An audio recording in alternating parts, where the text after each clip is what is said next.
Type 2 diabetes जो बड़ों को होती थी, पहले हम ये थॉट था 40 वर्ष बाद होती है, लेकिन अब ऐसा नहीं। अब 20 वर्ष आयु के व्यक्ति को भी टाइप 2 डायबिटीज हो रही है। डायबिटीज का तो तुरंत कोई पता नहीं चलता। टाइप 2 डायबिटीज की हम मुख्यतः बात करेंगे। और जब शुगर अत्यधिक बढ़ जाती है तो उसमें प्यास ज़्यादा लगना, भूख ज़्यादा लगना, पेशाब लगना, ऐसा होता है। और या कोई कॉम्प्लिकेशन हो जाए, फोड़े फुंसी ठीक नहीं हो रहे हैं, घाव हो रहा है, फंगल इन्फेक्शन बॉडी में हो रहा है, तब उस चीज़ का जांच करने के बाद पता चलता है। शुगर का हर अंग पर, शरीर के सिर से लेकर पाँव के नाखून तक साइड इफेक्ट है। आंख पे असर करेगा तो रेटिनोपैथी हो जाएगी, आंख के पर्दे पर सूजन आ जाएगी, उसमें हेमरेज हो जाता है। गुर्दे में असर आएगा, लंबे समय तक शुगर बढ़ी है तो गुर्दे दोनों फेलियर में हो जाएंगे। हार्ट पे अगर असर कहेंगे तो हार्ट अटैक का प्रेवलेंस 30-40% शुगर वालों को बढ़ जाता है। दिमाग पे अंदर नसों पे शुगर का इफेक्ट हो जाएगा तो जो स्ट्रोक आते हैं, ब्रेन स्ट्रोक कहते हैं, आप न्यूरोलॉजी के सेटअप में जाएंगे तो ब्रेन लकवा, फालिस पैरालिसिस, ब्रेन स्ट्रोक, वो भी शुगर वालों को 1.5 गुना 2 गुना उसका चांस अधिक है। नमस्कार दोस्तों, मैं विशाल शर्मा। आज हम आपकी गूंज पॉडकास्ट स्टूडियो में सभी दर्शकों का पुनः स्वागत करते हैं। आज हम आपको अपने स्टूडियो में एक ऐसी महान शख्सियत से मिलवाने जा रहे हैं जो लगभग 34 वर्षों से पूरे हल्द्वानी नहीं, पूरे उत्तराखंड में एक ऐसी पहचान बने हुए हैं। आप देखते हैं चिकित्सा जगत में तमाम समस्याएं आती हैं और इस समय आप देख रहे हैं जो सबसे बड़ी समस्या हर दूसरे घर में आप देखते हैं शुगर के रूप में, डायबिटीज के रूप में आप देखते हैं कि हर दूसरा आदमी पेशेंट बना हुआ है। और जैसे कैंसर घर घर पहुंच रहा है इस समय घातक बीमारी के रूप में, ऐसे ही शुगर आप देखते हैं कि हर दूसरे आदमी को हो रही है। ऐसा क्यों हो रहा है, हम बात करेंगे शुगर के स्पेशलिस्ट डॉक्टर नीलांबर भट्ट जी से। आपकी गूंज पॉडकास्ट स्टूडियो में नमस्कार, स्वागत है डॉक्टर साहब। शर्मा जी, आपके आज इस आपकी गूंज की पॉडकास्ट में आपने मुझे बुलाया, बहुत बहुत धन्यवाद। जैसा कि आपने जो विषय उद्घाटन में ही लिया है कि हर घर में है, यह तो साइंटिफिक डाटा भी है, क्योंकि उत्तराखंड की जो लेटेस्ट स्टडी हुई है 2021 में पब्लिश हुई है, ICMR ने कंडक्ट कराई है। ICMR इंडिया स्टडी है। उसमें 12% प्रिवलेंस उत्तराखंड में रूरल अर्बन मिला के डायबिटीज का है। मतलब 100 लोगों में 12 लोगों को डायबिटीज है। अगर हम प्री डायबिटीज भी काउंट करते हैं, जिनको संभावित है होने वाली आगे चल के, तो उसका भी प्रतिशत 8 से 10% प्री डायबिटीज भी है। तो कुल मिला के जो संभावित हैं और जिनको है, ऐसे लोगों को जोड़ दिया जाए तो 100 में 20 लोग, 10 में 2 लोग तो डायबिटीज के हैं। तो एक परिवार में एक आध को डायबिटीज, 5 लोगों का परिवार है तो रेशियो वही आ जाता है, एक को तो डायबिटीज है। ये चिंता की बात यह है, पहले डायबिटीज हम ये मानते थे कि ये खाते पीते लोगों की बीमारी है, लेकिन अब जो सर्वे है, स्टडी है, उसमें ऐसा नहीं है। यह आम जन की बीमारी भी है, गरीब लेबर को भी डायबिटीज है। इसके बहुत सारे कारण हैं, विस्तृत चर्चा करेंगे। लेकिन इसके साथ साथ इसका गांव में भी, पहले ये भी मानते थे कि हमें अर्बन शहरी लोगों की बीमारी है, लेकिन इसका जो प्रभाव है, इसका जो प्रिविलेंस है, गांव में भी है। तो अब ये जो है सभी वर्गों की बीमारी है। टाइप 2 डायबिटीज जो बड़ों को होती थी, पहले हम ये थॉट था 30 साल 40 साल पहले जब पढ़ाया जाता था, हम पढ़ते थे, स्टूडेंट थे, तब ये कहते थे कि 40 वर्ष बाद होती है, लेकिन अब ऐसा नहीं है। अब 20 वर्ष आयु के व्यक्ति को भी टाइप 2 डायबिटीज हो रही है। तो इसका रूप बदला है, इसका व्यापकता हुई है और यह एक चिंता का विषय है। इसके साथ साथ प्रारंभ में आपको बताऊंगा कि डायबिटीज को अपने आप में होने से कोई सिम्टम्स नहीं होते या कोई परेशानी तत्काल नहीं होती है। दीर्घकालिक डायबिटीज होने से दुष्परिणाम जो होते हैं, उसका अल्टीमेटली जो नेट GDP पे देश की और जो उसके कॉम्प्लिकेशन के इलाज का खर्चा है वो बहुत अधिक है। डॉक्टर साहब, ये एक ऐसी कहेंगे वर्तमान में लाइलाज बीमारी मानिए, जितना भी हम देख रहे हैं, भारत सरकार कोशिश तो कर रही है कि भाई शुगर की जो मेडिसिन है, मतलब जड़ से खत्म करने वाला अभी तक इलाज नहीं आया। और यही बात करें, हम विदेशों की बात करें, वहां पर मेडिसिन उपलब्ध हो चुकी है कि इसको भाई जड़ से खत्म किया जा सकता है। ऐसा क्यों हो रहा है कि भारत में सिर्फ ये लाइलाज बीमारी बनता जा रहा है? नहीं, विदेशों में भी जड़ से खत्म तो नहीं हुई है। डायबिटीज को कंट्रोल करने की दवाइयां आधुनिक विकसित करी है उन्होंने, और कुछ केसेज में जो डायबिटीज का रिवर्सल भी कुछ नई दवाओं के साथ हो सकता है, लेकिन खत्म उसमें भी नहीं होती। रिवर्सल है, कुछ समय के लिए डायबिटीज का कंट्रोल आ जाएगा, बिना दवा के आप कंट्रोल रहेंगे, उसको रिवर्सल कहते हैं। मैं डॉक्टर साहब आपसे एक बात जानना चाहता हूं। जैसे ये बीमारी शुरू में कई लोगों को पता ही नहीं होती है कि आदमी धीरे धीरे धीरे असर करती है। नॉर्मली आदमी इग्नोर करता है इसको, उसको लगता है कि यार अभी तो स्टार्टअप है। लेकिन ये घातक बीमारी के रूप में जब ये बिल्कुल लास्ट मोमेंट पर पहुंच जाती है, तब आदमी डरता है, हाथ पैर कांपने लग जाते हैं, या देखते हैं कि हम भूख जो है थोड़ी थोड़ी देर में लगने लगती है। तो इसमें कैसे आदमी को तुरंत स्टार्टिंग या फर्स्ट लाइन की बात करें, कैसे अनुभव होना चाहिए एकदम से पता लग जाए? डायबिटीज का तो तुरंत कोई पता नहीं चलता। टाइप 2 डायबिटीज की हम मुख्यतः बात करेंगे, लक्षण नहीं होते हैं। और जब शुगर अत्यधिक बढ़ जाती है तो उसमें प्यास ज्यादा लगना, भूख ज्यादा लगना, पेशाब लगना, ऐसा होता है। और या कोई कॉम्प्लिकेशन हो जाए, फोड़े फुंसी ठीक नहीं हो रहे हैं, घाव हो रहा है, फंगल इन्फेक्शन बॉडी में हो रहा है, तब उस चीज का जांच करने के बाद पता चलता है। डॉक्टर साहब, कई बार ऐसा सुना गया है कि उसको शुगर बहुत ज्यादा थी, तो उसका जो है एक पैर काटना पड़ गया, एक ऐसा हाथ काटना पड़ गया। तो ये बीमारी क्या इतने खतरनाक रूप में अपना असर ले लेती है कि आदमी को उस लेवल तक इसका नुकसान झेलना पड़ता है? डायबिटीज के लॉन्ग टर्म रहने से और शुगर के या इसके बड़े रहने से, ब्लड में शुगर बढ़े रहने से नसों पर प्रभाव आता है, स्किन पर प्रभाव आता है, और घाव बनने लगते हैं, नॉन हीलिंग अल्सर होते हैं, पाँव का गैंग्रीन होता है। तो ऐसी कंडीशन में लंबे समय तक शुगर बढ़ी हुई है, पीछे से बहुत 8, 10, 15, 20 साल से उसको न्यूरोपैथी हो गई है, गैंग्रीन हो गई है, तो तब उसको पाँव के घाव लाइलाज हो जाते हैं, काटने की नौबत आती है। या दूसरे कॉम्प्लिकेशन भी होते हैं, स्किन और उसका हो गया, तब उसमें दूसरे लक्षण पैदा होते हैं। आपसे डॉक्टर साहब एक बात जाननी है। शुगर से हम देखते हैं कि लोगों का अगर लंबा टाइम शुगर रह जाती है तो उसकी आंखों में इफेक्ट हो जाता है या बालों में इफेक्ट हो जाता है। तो ये साइड इफेक्ट किस किस रूप में लेता है ये बीमारी? शुगर का हर अंग पर, शरीर के सिर से लेके पाँव के नाखून तक साइड इफेक्ट है। जैसा कि आपने अभी पीछे पूछा था कि पाँव काटना पड़ता है, ये स्किन और पाँव की नसों का और धमनियों का इफेक्ट की वजह से घाव, गैंग्रीन होती है पाँव में। आंख पे असर करेगा तो रेटिनोपैथी हो जाएगी, आंख के पर्दे पर सूजन आ जाएगी, उसमें हेमरेज हो जाता है।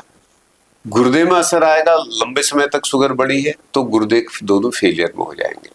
हार्ट पे अगर असर कहेंगे तो हार्ट अटैक का प्रेवलेंस 30-40% शुगर वालों को बढ़ जाता है। दिमाग पे अंदर नसों पे शुगर का इफेक्ट हो जाएगा तो जो स्ट्रोक आते हैं, ब्रेन स्ट्रोक कहते हैं, आप न्यूरोलॉजी के सेटअप में जाएंगे तो ब्रेन लकवा, फालिस पैरालिसिस, ब्रेन स्ट्रोक, वो भी शुगर वालों को 1.5 गुना 2 गुना उसका चांस अधिक है। डॉक्टर साहब, इसको वीआईपी बीमारी के रूप में जाना जाता है, ऐसा क्या है? देखिए, पहले इसको जाना जाता था, अब मैंने ओपनिंग में ही कहा कि अभी वीआईपी बीमारी नहीं है, आम आदमी की बीमारी है। पहले ये कहा जाता था कि जो मोटे हैं, अत्यधिक अच्छा खा रहे हैं, उनको हो रही है, फिजिकल काम नहीं कर रहे हैं। तो कुछ ही लोगों को एयर कंडीशनिंग, लग्जरी लाइफ, होटलों में खाना होता था। अब तो ये देखिए कि एक गांव के कोने कोने में भी पिज्जा, बर्गर, वेस्टर्न फूड और एसी, साइकिल, आगे साइकिल भी नहीं दिखती, अब तो हर आदमी पर स्कूटर है। चलना फिजिकल रहा कहाँ, वो तो अभी वीआईपी नहीं रही।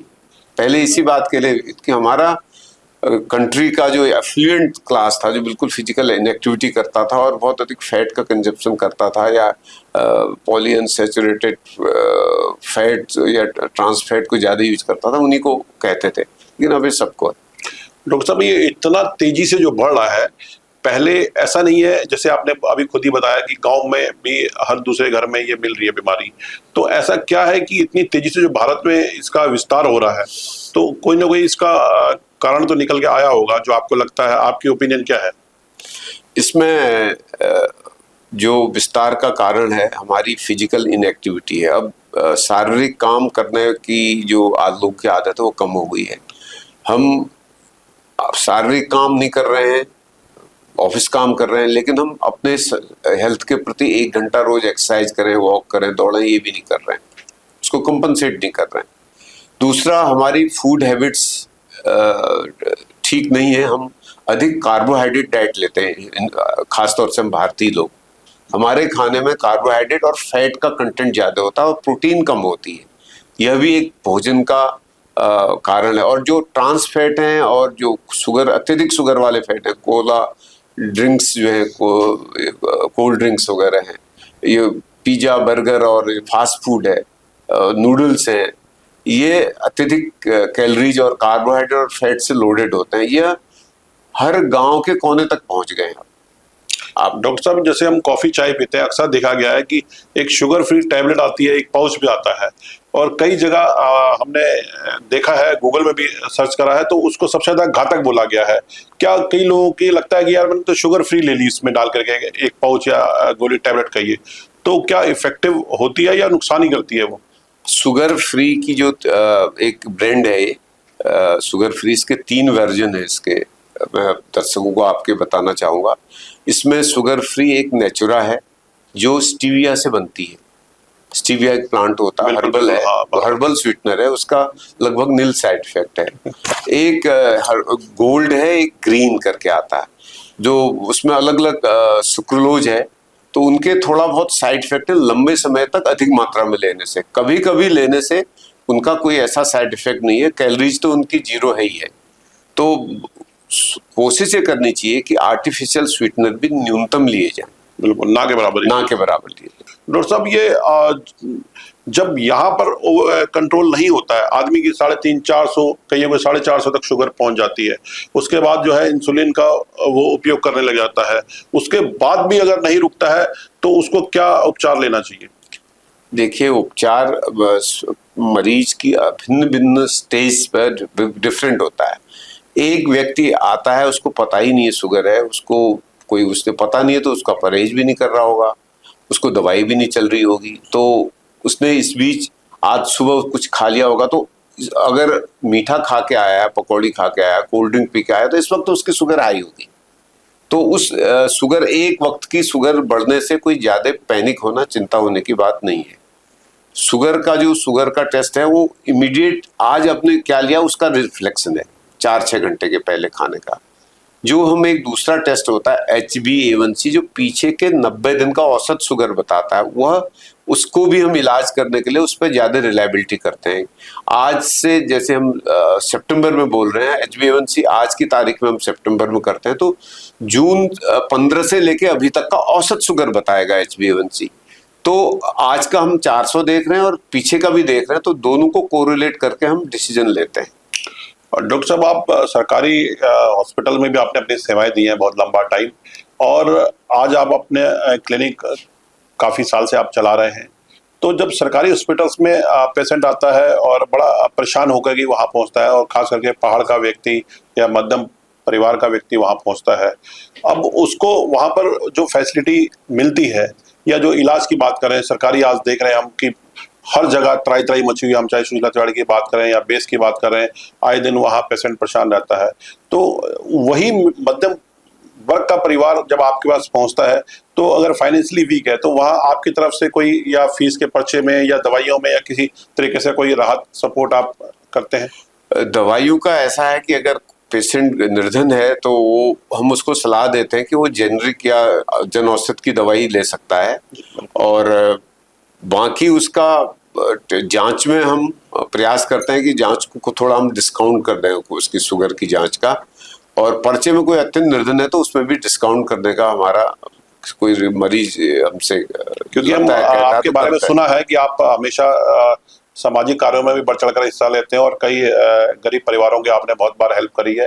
दूसरा डॉक्टर साहब, ये आपने जो फील्ड चूज करा, क्योंकि कहीं ना कहीं हर आदमी का मोटो होता है कि यार मुझे इंजीनियर बनना है, कोई डॉक्टर बनता है, कोई भाई पायलट बनता है, तो इसी सेक्टर में आने का क्या मेन उद्देश्य रहा, क्या सोचते हैं? देखिए, मैं तो एक ग्रामीण परिवेश से पढ़ा हुआ व्यक्ति हूँ, मुझे पहले इस फील्ड के बारे में जानकारी भी नहीं थी, और बड़ा इंटरेस्टिंग मैं आपको बताऊंगा, आपने पूछ लिया जब हाई स्कूल के बाद जब पहले हम यूपी बोर्ड का एग्जाम यूपी बोर्ड से पढ़ते थे, उत्तराखंड उत्तर प्रदेश का पार्ट था, तो हाई स्कूल पास होने के बाद फिर इंटर में अलग अलग सब्जेक्ट गणित और वो अलग होता है, अभी भी होता है। तो मैंने शुरू में गणित ली। तो मेरे चाचा जी जो डॉक्टर थे, वो एमबीबीएस कर रहे थे उस वक्त Agra SN medical college Agra में। एक पीढ़ी पहले डॉक्टर घर में हो गए थे। तो उन्होंने कहा नहीं, डॉक्टरी कर, ये मैं हूँ, साथ मिलके आगे का हम प्रोफेशन ठीक करेंगे। तो मैंने फिर गणित छोड़ के बायोलॉजी ली। बायोलॉजी लेने के बाद फिर चाचा घर में डॉक्टर थे, तो उन्होंने प्रोत्साहन दिया। तो मुझे आगे क्या करना नहीं पता था। उन्होंने कहा सीपीएमटी क्लियर करना है, सीपीएमटी क्लियर करने बैठ गया और मैंने सीपीएमटी क्लियर किया, डॉक्टर बन गया। अब डॉक्टर में एक बार मेडिकल कॉलेज में चले जाते हैं, फिर गाइडेंस तो चाचा जी की थी। उन्होंने कहा मेरिट से एमडी मिलती थी, फर्स्ट ईयर से ही पढ़ाई करो और बाकी चीजों में ध्यान मत दो, पढ़ाई करते रहे। मेरिट में एमबीबीएस की मेरिट से एमडी मिलती थी, एमडी मेडिसिन मिल गई और डॉक्टरी कर ली। अब ये है कि हम पहाड़ के ग्रामीण परिवेश के व्यक्ति थे हैं, तो हमें नौकरी अच्छी लगती थी। हमने एमडी करते करते उत्तर प्रदेश लोक सेवा आयोग का फॉर्म भी भर दिया डॉक्टरी का। हमें अपॉइंटमेंट एमडी पूरी होने से पहले मिल गया, 6 महीने पहले। बहुत बढ़िया। तो हमने एक चिट्ठी डाली लखनऊ में कि हमें पीजी होने तक एक्सटेंशन दिया जाए। वहां से चिट्ठी आएगी, आपको एक्सटेंशन दिया जाता है। हमने एमडी करी, एमडी करते ही सीधे हम घर भी नहीं गए, हमने जाके नौकरी ज्वाइन कर ली। अल्मोड़ा में पहली पोस्टिंग मिली दिसंबर 1991 में। तब से नौकरी में आए, नौकरी में आ गए। तो फिर हमने कहा, सबने कहा कि भाई करते रहो 10 साल अल्मोड़े में अच्छे से हमने नौकरी करी। फिर उसके बाद हल्द्वानी ट्रांसफर हो गया और नौकरी में ही उत्तराखंड भी बन गया। उत्तराखंड हेल्थ सर्विसेज में भी मैंने 10 साल कार्य किया, 10-11 साल, 10 साल उत्तर प्रदेश के हेल्थ सर्विसेज में कार्य किया। तत्पश्चात ये लगा कि अब नौकरी ज्यादा लंबा कर नहीं सकते, तो रिटायरमेंट ले लिया वॉलंटरी। डॉक्टर साहब, जैसे कई बार हमने देखा कि आदमी इलाज कराने जाता है, उसको लगता है कि यार मेरी ये प्रॉब्लम है, और जैसे आपके पास ही आता है या और हॉस्पिटल्स की बात भी करें तो आप टेस्ट का लेकर के हर चीज में पहले 2-3 दिन की दवाई मिल जाया करती थी। कोई भी डॉक्टर की भाई 3 दिन दवाई खाओ, उसके बाद जो है नहीं ठीक हुआ तो फिर टेस्ट आता है। अब शुरू में स्टार्टिंग में ही आदमी को लोड पड़ जाता है पर्चे के अलावा जो है टेस्ट का, और टेस्ट भी आजकल महंगे, 1500 से नीचे कहीं कोई भी टेस्ट नहीं होता। तो ऐसा क्या हो गया कि डॉक्टर्स, सभी क्षेत्र की बात करें, चिकित्सा क्षेत्र में हर आदमी इजी टास्क ढूंढ रहा है, वो लोड तो आम जनता पर पड़ता है। तो क्यों नहीं एक्सपेरिमेंट 1-2 दिन का अपनी ओर से, भाई अनुभव होता है नए डॉक्टर्स के लिए, तो कह सकते हैं भाई एक्सपीरियंस नहीं है, पहले लोग नब्ज देख करके या शक्ल देख करके या छोटा मोटा टेस्ट करके भी इलाज हो जाते थे, तो इतना ज्यादा क्यों बढ़ रहा है टेस्ट की तरफ? यह आपकी बात एकदम जेन्युइन बात है। जब 20-30 साल पहले हम पढ़ते थे तो उस वक्त क्लिनिकल साइंस पे ही टेस्ट करके दवाई देने का पढ़ाया जाता था, कहा जाता था, सिखाया भी जाता था। बिल्कुल। आप पेशेंट को क्लिनिकली एग्जामिन करिए, फिर उसको दवा दीजिए, और आउटडोर पेशेंट है तो उसको हल्का पे भर्ती, सीरियस नहीं है तो उसको आप 2-3-4-5 दिन दवा दे दीजिए, नहीं ठीक होता तब आप इन्वेस्टिगेट करा लीजिए। मैं भी अधिकतर आज तक गवर्नमेंट जॉब में रहते यही प्रैक्टिस करी और अभी भी प्रयास यही करता हूँ। लेकिन समय के साथ साथ दोनों तरफ से परिवर्तन आया है। एक तो पेशेंट भी अब चाहता है कि उसके टेस्ट हो जाएं, और आज की तारीख में मैं आपको शर्मा जी ये बता रहा हूँ कि जितने मरीज दिखाने आते हैं पहले से टेस्ट करा के आते हैं। बहुत बिल्कुल ठीक कहा। और ये पैनल पैकेजेस का, और खास तौर से कब हुआ है, ये कोरोना से पहले नहीं था, कोविड के बाद 2022 के बाद में इतना टेस्ट लैब का इतना जाल फैल गया है, और इतना लोग अवेयर हो गए या अनअवेयर हो गए, मुझे नहीं पता, समझ में आता।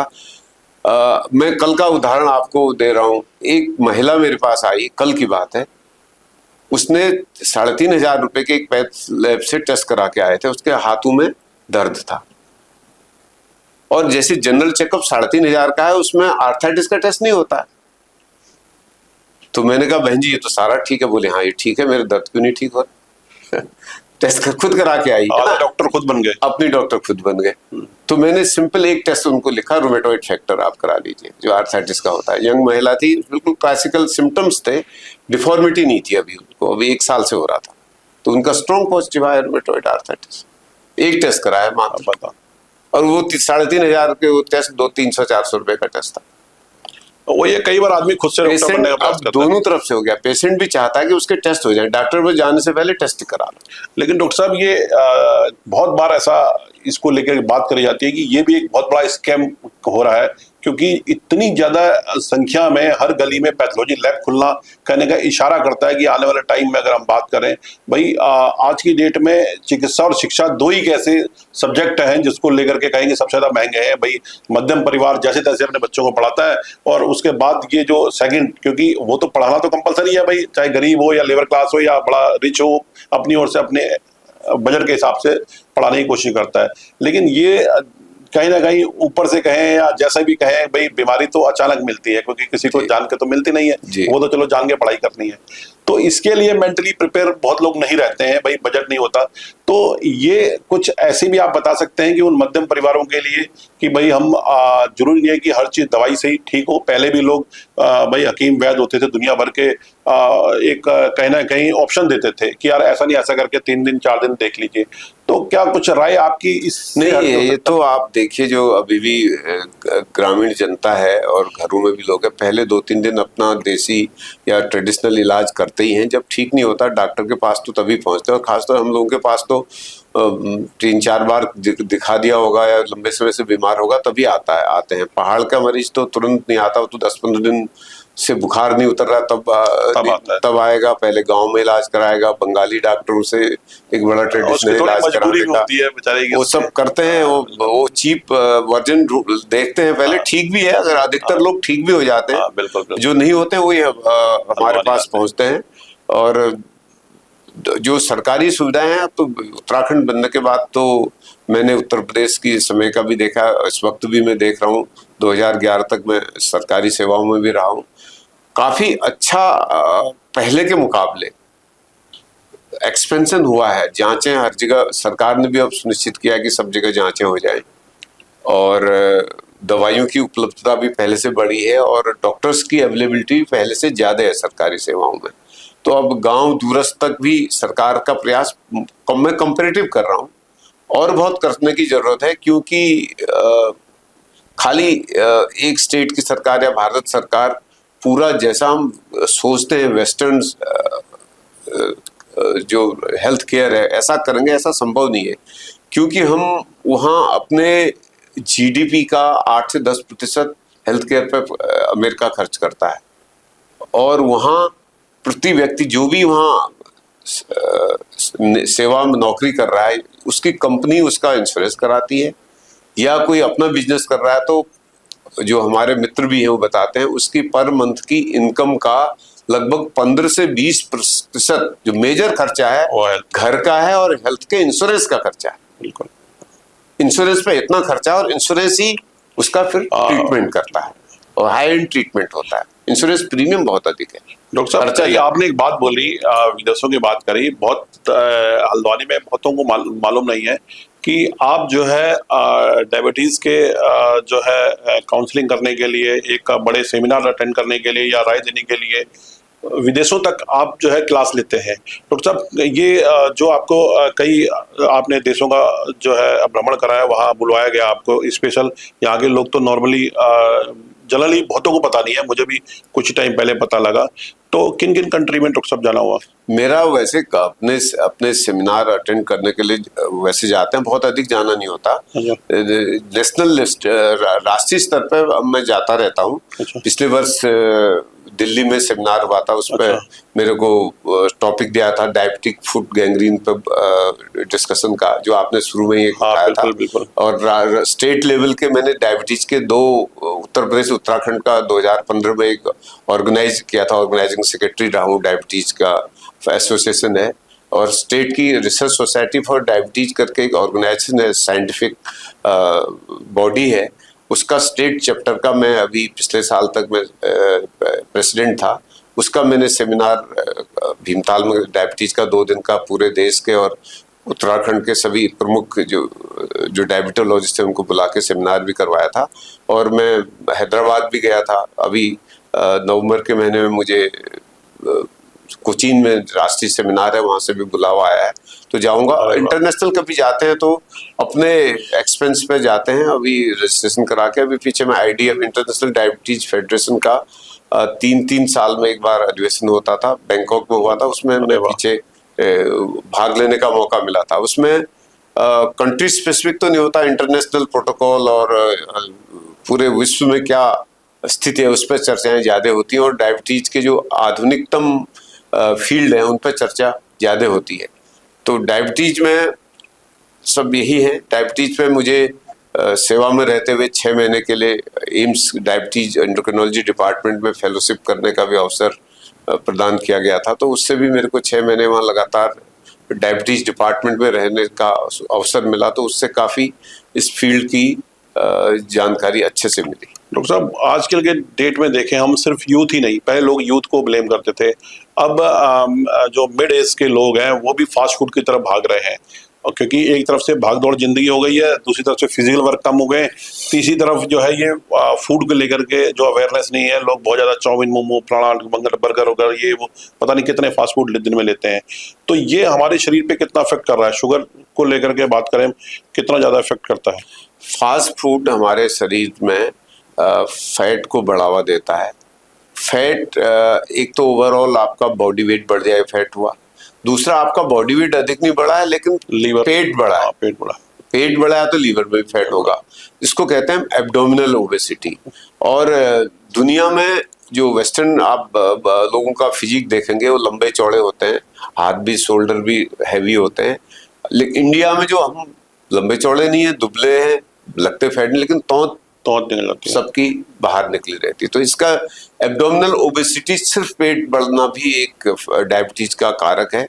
और फास्ट फूड लेने से ओबेसिटी तो होती है, और शरीर पे, लीवर पे भी दुष्प्रभाव पड़ता है। डॉक्टर साहब, लोग एक चीज से बड़े कतराते हैं, क्योंकि इंडिया है, इंडिया इतना ज्यादा बहुत फॉरवर्ड लोग अभी भी नहीं है। जब डायबिटीज बढ़ती है तो क्या ये लोग, एक बात बोली जाती है कि सेक्सुअल पे बहुत ज्यादा असर करता है, क्या उसका इफेक्ट होता है? हाँ, ये जैसा मैंने आपको पहले भी बताया था, सिर से लेके, बाल से लेके नाखून तक, पाँव के हर अंग पर प्रभाव डालता है। डायबिटीज से ऑटोनोमिक न्यूरोपैथी होती है, और ब्लड वेसल्स की अंदर सर्कुलेशन पुअर हो जाता है। तो जो इरेक्शन पावर है मेल में, खासतौर से लॉस ऑफ इरेक्शन बहुत कॉमन डायबिटीज का, लॉन्ग टर्म डायबिटीज का एक कॉम्प्लिकेशन है, इरेक्टाइल डिस्फंक्शन जिसको हम कहते हैं। डॉक्टर साहब, इतने लंबे समय से हमारी सरकार प्रयास तो कर रही है, क्या आप हमारे दर्शकों को ये बता सकते हैं कि कितनी बड़ी घातक बीमारी है? अगर इसको सीरियसली आदमी नहीं लेता है, अगर इसको, तो इसके साइड इफेक्ट के रूप में कितनी और बीमारियां इसके साथ जुड़ जाती हैं? इसको थोड़ा सा एक्सप्लेन आप करिए डॉक्टर साहब। हाँ, ये आपने बहुत अच्छा सवाल पूछा। इसके कॉम्प्लिकेशन हानिकारक हैं, और कॉम्प्लिकेशन में आपको मोटा मोटी ऐसे बता दूं कि जितने डायलिसिस सेंटर हैं, हल्द्वानी में 4, 6, 8, अगर आप उस डायलिसिस सेंटर में जाएंगे तो जितने मरीज वहां डायलिसिस करा रहे होंगे, सारे डायबिटीज वाले होंगे। तो इतना कॉमन है। अगर लॉन्ग स्टैंडिंग लोग, देखा ही जाता है कि अभी भी जो साइंटिफिक डाटा है हमारे देश में, इवन डेवलप्ड कंट्रीज में, अमेरिका में 60-70% लोग ही डायबिटीज को कंट्रोल में रखते हैं, बाकी नहीं रखते। और हमारी कंट्री में तो डायबिटीज कंट्रोल वालों का प्रतिशत 20-30 है, और जिनको हमारे सपोज करिए हल्द्वानी में 10,000 लोगों को डायबिटीज है, तो उसमें कितने 10-20 2,000 लोग तो कंट्रोल करके चल रहे हैं अपना।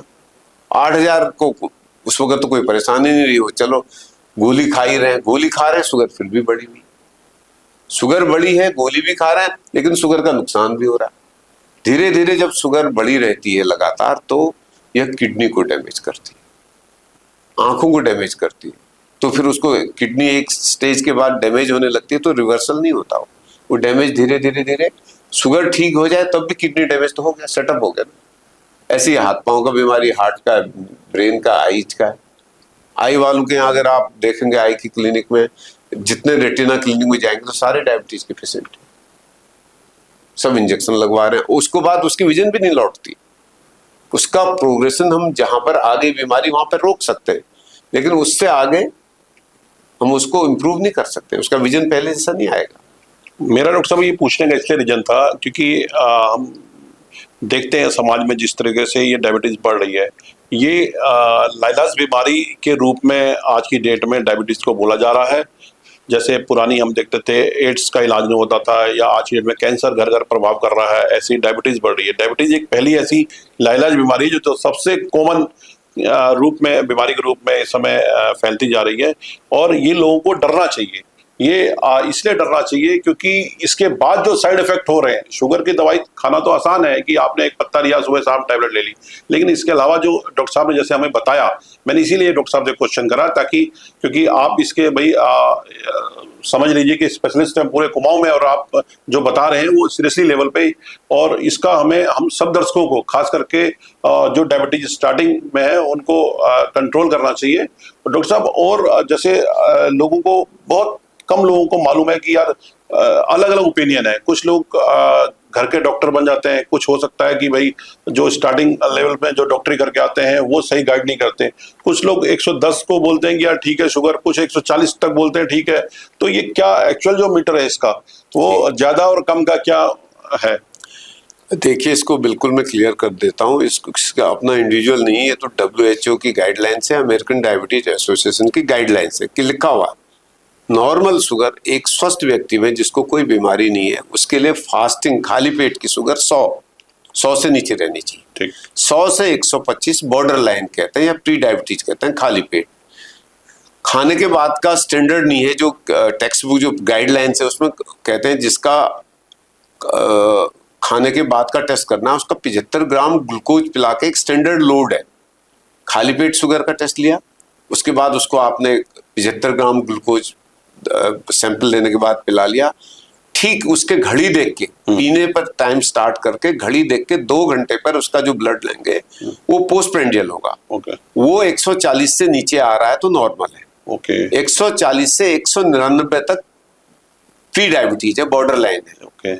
खाने के बाद का, खाने के बाद न कहें, डायग्नोसिस के लिए हम ग्लूकोज लोड के बाद कहें, खाने को हम ग्लूकोज से पूर्ति करते हैं। तो फास्टिंग 100, खाने के बाद 140, ये नॉर्मल लेवल है। 100 से 125 फास्टिंग प्री डायबिटीज है, बॉर्डर लाइन। 140 से 199 खाने के बाद का या हम ग्लूकोज लोड के बाद का बॉर्डर लाइन केस कहते हैं। तो इसके ऊपर अगर है 200 या 200 से ऊपर डायबिटीज लेवल कर देते हैं, हम लिख देते हैं। 126 से ऊपर हम उसको लिखते हैं डायबिटीज है। ये बिल्कुल स्टैंडर्ड है, इसमें इफ एंड बट नहीं है। और जो मरीज है, यहाँ पर मैं ये और बात आपको बताना चाहता हूँ, आपने सवाल पूछा ही है, जो मरीज है दवा ले रहे हैं उनको कितना होना चाहिए? बिल्कुल, उसके लिए ट्रीटमेंट टारगेट, ट्रीटमेंट टारगेट जो है वो हम फास्टिंग 70 से 130। आप एक व्यक्ति है जो शुगर की दवाई खाता है, ट्रीटमेंट ले रहा है, 75 आता है तो भी ठीक है, उसका दवाई चल रही है, 128 आता है तो भी ठीक है। 130 के ऊपर अगर जाता है तो उसको हम इंटरवेंशन कहते हैं, उसको हम शुगर की दवा ऊपर नीचे करेंगे। 70 से कम आ रहा तो उसको लो हो रही शुगर, हम उसको और नीचे से कम ऊपर करेंगे। और खाने के बाद का या रैंडम शुगर 180 से नीचे होना चाहिए। ये उनके लिए है 130 और 180 जो ट्रीटमेंट पर है। लेकिन जिसको डायग्नोसिस करनी है पॉपुलेशन के लिए 100 खाली पेट, 140 पोस्ट प्रेंडियल या ग्लूकोज लोड के बाद। चलिए, बहुत आपने प्रैक्टिकल रूप में आपने बताया कि हमें क्या सही है क्या गलत है, नहीं तो अधिकांश अलग अलग ओपिनियन सबकी रहती हैं। डॉक्टर साहब, दूसरा यूथ को लेकर हम बात करें, चिकित्सा जगत में आज की डेट में इतना भाई पॉपुलेशन बढ़ी है, उतना स्कोप भी है इस फील्ड में, लेकिन अब जो पढ़ाई है डॉक्टरी की पढ़ाई बहुत महंगी होती जा रही है। आपके टाइम उतनी महंगी नहीं थी, चाहे प्राइवेट में या गवर्नमेंट कॉलेज में, दोनों। गवर्नमेंट कॉलेज तो आज भी रिजनेबल है, लेकिन प्राइवेट स्कूल की बात करें तो बहुत महंगी हो रही है। तो जैसे नेता चुनाव जीतने से पहले हम देखते हैं कि बहुत ज्यादा पैसा लगाता है चुनाव में, अब बहुत ज्यादा लगाएगा तो बहुत ज्यादा कमाएगा भी। तो क्या ये इतनी महंगी पढ़ाई होने के साथ अगर कोई 1 करोड़ रुपए तक लगा रहा है तो जाहिर सी बात है, अगर वो प्राइवेट सेक्टर में जा रहा है तो कहीं ना कहीं वो फिर एक इमोशनल अटैचमेंट कम हो जाता है। गवर्नमेंट की तरफ से ऐसा क्यों नहीं है कि पढ़ाई एक रिजनेबल होनी चाहिए? भाई अगर हम, जरूरी नहीं कि सरकारी डॉक्टर का ही कॉन्ट्रैक्ट है कि जनता की सेवा करना, भाई प्राइवेट अगर पढ़ाई होगी इजी, थोड़ा कोई भी इस फील्ड को अचीवमेंट कर सकता है। और कई बच्चे तो लोन लेकर के जब पढ़ते हैं और आधे में छोड़ देते हैं, बहुत कॉस्टली हो जाता है, उसकी किस्त नहीं जा पाती उनके माँ बाप के द्वारा। तो क्या पढ़ाई सस्ती नहीं होनी चाहिए? इसमें टैक्स और इसमें गवर्नमेंट की तरफ से भी टैक्स लगे हुए हैं। आपका जो सवाल है बड़ा सोसाइटी के लिए, सरकारों के लिए और थिंक टैंक हैं जो इस प्रोफेशन से जुड़े उनके लिए बड़ा महत्वपूर्ण सवाल है। और इसका मैं अपना आकलन दे सकता हूँ, मैं कुछ इसका प्रभावी हल तो नहीं बता सकता हूँ। पहले गवर्नमेंट मेडिकल कॉलेज थे, उसमें सब्सिडाइज एजुकेशन होती थी, बहुत सब्सिडाइज थी। अब प्राइवेट गवर्नमेंट ने भी अपने कॉलेजों की फीस काफ़ी बढ़ा दी है, फिर भी अफोर्डेबल है ऐसा नहीं है, लेकिन प्राइवेट मेडिकल कॉलेजों की संख्या इतनी अधिक हो गई है तो उसमें तो सिर्फ कमर्शियल है। वहां जाते ही स्टूडेंट के दिमाग में कॉमर्स और बिजनेस बिजनेस बिजनेस घूमता है और निकल के आके वो सब बिजनेस ही ढूंढते हैं, वो गवर्नमेंट जॉब की तरफ भी ध्यान नहीं देते, जाते हैं तो वहां भी बिजनेस ही करते हैं। बिल्कुल। और गवर्नमेंट ने अपने बॉन्ड लगा रखे हैं, बॉन्ड भी बड़े, उत्तराखंड गवर्नमेंट के तो बॉन्ड बहुत अधिक हैं as compared to other states. और जो बॉन्ड नहीं लेता उसके लिए उनकी फीस अलग से है और बहुत पीजी करते हुए भी अच्छी खासी फीस है। तो ये तो थिंक टैंक और जो हमारे नीति निर्धारक हैं उनका विषय है, इस विषय में तो मैं ज्यादा कुछ नहीं कह सकता हूँ। मैं इसलिए डॉक्टर साहब बात करी, आप बहुत सिंसियर और बहुत सीनियर लेवल के डॉक्टर हैं। अब मैं ये नहीं कह रहा हूँ कि आपने भी कानून बनाना है, लेकिन ये संदेश होता है, क्योंकि हमारा काम ही अवेयरनेस फैलाना होता है। अगर भाई हम, जाहिर सी बात है, कोई नेता अगर 10 करोड़ रुपए लगा के चुनाव जीतेगा तो वो समाज सेवा नहीं कर सकता, उससे उम्मीद भी मत करें। जनता की भी गलती है, अगर वो चुनाव से पहले इतना एक्सपेंस करवा रहा है, उसके बाद वही वो उससे कहाँ समाज सेवा की मत करे। ऐसे सेम अगर भाई 2 करोड़, अब तो 6-6 करोड़ रुपए की जो है MBBS तक जो है पहुंच रहा है, इतना ज्यादा अगर वो पैसा खर्च करके पढ़ाई करेगा तो हमें नहीं लगता कि समाज में बहुत ज्यादा सोशल कॉज को लेकर के काम करने में मजबूर होगा। हाँ, ये देखने में आया, हम अक्सर अपने सोसाइटी के बीच में डॉक्टर्स कम्युनिटी में इस बात का डिस्कशन रहता है। जो नया जनरेशन आ रही है, न्यू जनरेशन, तो उसमें पहले के मुकाबले थोड़ा कॉज और सोशल और थोड़ा सोसाइटी और इस पे जो हमारा ध्यान होता था खासतौर से इंडियन डॉक्टर्स का, वो कम हो गया है। और जो अमेरिकन सिस्टम है, अमेरिकन सिस्टम में एजुकेशन बहुत कॉस्टली है। अमेरिका में जो यहाँ से जाते हैं वो भी कॉस्टली एजुकेशन करते हैं, उनको जॉब भी साथ में मिल जाता तो कर लेते हैं। और वहाँ तो बिल्कुल एक प्रोटोकॉल है, साइंटिफिक है, 1 2 गुणा 3 गुणा 5 ऐसा है। मरीज के सिम्टम्स आए, ठीक, उसने खोला, खट खट खट 100 टेस्ट लिख दिए, वही वो कल्चर है वहाँ। वो उनका भी रीजन है, उनके यहाँ प्रैक्टिस का डिफरेंट, वो पहले टेस्ट करते हैं, उन्हीं का कल्चर है जो हम अडॉप्ट कर रहे हैं, कि उसमें फिर वो बिजनेस भी घूमता है। सही बात है। और नहीं करेगा तो फिर इंश्योरेंस में जाएगा आदमी, इंश्योरेंस वाले ने वकील को हायर करना है।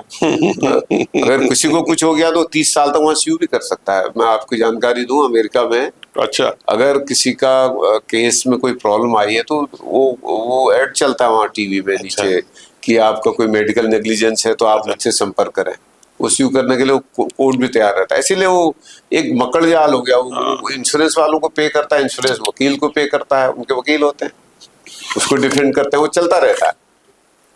तो और वो आते ही इसलिए कहेगा मुझे तो स्यू को कोर्ट में केस हो जाएगा, मैं टेस्ट नहीं लिखा, पहले ही बुखार था। आज अगर कोई बुखार का मरीज, मैं आपको उदाहरण देता हूँ, आज आया है तो बुखार वो कैंसर का भी हो सकता है, वो खाली वायरल भी हो सकता है, वो इन्फ्लुएंजा निमोनिया भी हो सकता है, कोविड भी हो सकता है। अगर बुखार का आया, मैं तो उसका कोई जांच नहीं कराऊंगा, अगर बाय द वे उसको कोविड निकल आया या कोई इन्फ्लुएंजा आया, कॉम्प्लिकेशन में चला गया, तो वो स्यू करते हैं। इसलिए लोग आजकल टेस्ट पहले लिखना, वो अमेरिकन सिस्टम। आप सरकारी डॉक्टर भी रहे हैं और लंबे टाइम सेवा दी है। मैं एक बात जानना चाहता हूँ, आज भी हम देखते हैं कि गवर्नमेंट हॉस्पिटल में कई ऐसे डॉक्टर हैं कि जिनका जो है लोग उदाहरण देते हैं कि यार वहां जाओ, बहुत अच्छा हाथ है उसका, यार बहुत अच्छी दवाई देता है। जब कोई ऐसा, ये गवर्नमेंट का तरफ से क्यों नहीं ऐसा सोच होनी चाहिए कि कोई वाकई में अपनी भाई प्राइवेटीकरण छोड़ करके, चाहे तो वो भी जा सकते हैं, वो इतनी मेहनत से लंबे टाइम तक सेवाएं देते हैं, क्यों नहीं उनकी अलग से देखभाल की जाए ताकि वो गवर्नमेंट में अपनी पूरा कंप्लीट कार्यकाल पूरा करें। वो मजबूर हो जाते हैं। हम खुद कई बार इस चीज का भाई देखा है कि यार उनका हाथ जो है दूर दूर तक फेमस है कि यार वहां जाया जाए, भाई 20 रुपए का पर्चा काट के उसकी दवाई इफेक्टिव है। नहीं, अधिकतर लोग तो गवर्नमेंट जॉब पूरी करते ही हैं, और कुछ लोग हैं जो नहीं कर पाते हैं। और कुछ लोगों को प्रीमेच्योर लेना पड़ता है। कुछ लोग पहले से ही तय करते हैं कि बॉन्ड की सेवा है 5 साल करनी है। अब तो ऐसा है कि 5 साल का बॉन्ड है, 5 साल का बॉन्ड, 5 साल बाद निकल गए। एमडी एमएस का भी बॉन्ड 5 साल का है, वो 5 साल किया फिर निकल गए। अब तो लगभग ऐसा कल्चर आ रहा है कि बॉन्ड में ही सेवा करता है, उसके बाद फिर अपना बिजनेस में आदमी जाता है। तो बिजनेस में अपॉर्चुनिटी अधिक रहती है, फ्लेक्सिबिलिटी रहती है, रूल्स रेगुलेशंस जो मतलब एक सरकारी नियमों के अंदर आप अधीन रहते हैं, तो वो थोड़ा फ्रीडम रहता है, इसलिए आदमी प्रेफर करता है। डॉक्टर साहब आप पिथौरागढ़ से बिलोंग करते हैं और अब तो आप हल्द्वानी सेटल्ड हैं। आपकी जर्नी बहुत लंबी हो गई, कुछ ऐसी यादगार पल बताइए जो आपकी अपनी इस जो 34 साल की जो सेवाएं दे रहे हैं आप चिकित्सा क्षेत्र में, कोई यादगार लम्हा हो जिससे हमारे दर्शकों को एक सीख भी मिले और आपको भी लगे कि यार मैंने उस ऐसी घटना को जो है, क्योंकि आप दुर्गम क्षेत्र में भी आपकी पोस्टिंग रही है, सिर्फ शहरों में नहीं रही है, तो कोई ऐसा पल हुआ होगा जो याद करके आपको लगता है कि यार दोबारा से जो है ऐसी ना घटना घटे। कई बार ऐसे पेशेंट्स आते हैं कि देख करके भी रूह कांप जाती है, क्योंकि पहाड़ी एरिया में आए दिन ऐसी घटनाएं होती हैं। कोई ऐसी घटना आपके सामने आई? नहीं, पहाड़ों में तो जब मैंने नौकरी करी तो उस वक्त 1991 से 2001 तक अल्मोड़ा इतना मेडिकली एडवांस नहीं था। बिल्कुल बिल्कुल। बेस अस्पताल आ गया था। मैं 1 साल 1.5 साल जिला अस्पताल में सेवा देने के बाद बेस में रहा। मरीजों की संख्या बहुत कम थी, लेकिन हम करते थे धीरे धीरे। हमारे टाइम में हमारे आते आते हम 100 मरीज रोज तक के देखने लगे थे और 30-40 मरीज भर्ती रहते थे। अरे, और एक वाकया मुझे बहुत मार्मिक है, मैं आपको उससे शेयर करना चाहता हूँ। एक महिला, वो थी कपकोट से आगे, आखिर लीती है या कुछ वहां की थी। तो बड़ी मुश्किल से उसको कई महीनों से बुखार ठीक नहीं हो रहा था, 2-3-4 महीने से। और वो बेस अस्पताल में भर्ती हुई। तो जांच जो वहाँ बेस अस्पताल में थी, थोड़ा ब्लड में इन्फेक्शन आया था, उस वक्त ही हमने कराई। और वहाँ उस वक्त कोई प्राइवेट जांचों का भी कोई अधिक नहीं था, जो अस्पताल में थी वही जांच हम करते थे। उसको जब ठीक नहीं हो रही थी तो पेट में दर्द था, लीवर टेंडर था। मैंने कहा इसके लीवर में कुछ इन्फेक्शन लगता है।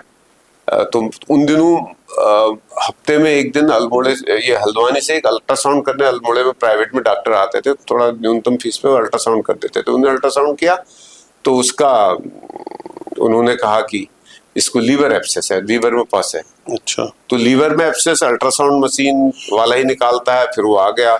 मैंने कहा आप कहीं बाहर जा सकते हैं? तो बाबा ने अपनी टोपी निकाली, बोले मैं तो पहली बार अल्मोड़ा आया। अच्छा। आप इलाज करते हो तो ठीक है, नहीं तो मैं घर ले जा रहा हूँ। बड़ा मार्मिक था। अच्छा, मैंने कहा ठीक है। फिर जब आप ऐसा कह रहे हो तो मैंने अंदाज से निटिल डाली, 100-200 ml लीवर का पस निकाला और वो ठीक होके गई। अरे वाह। डॉक्टर साहब, अंतिम में मैं आपसे आप डायबिटीज को लेकर के, तो मैं चाहूंगा कि हमारे जो दर्शकों को बताएं उसको कैसे रोकथाम कर सकते हैं। और दूसरा, यूथ इस समय बहुत हम देख रहे हैं उत्तराखंड का खास करके नशे में गिरफ्त होता जा रहा है।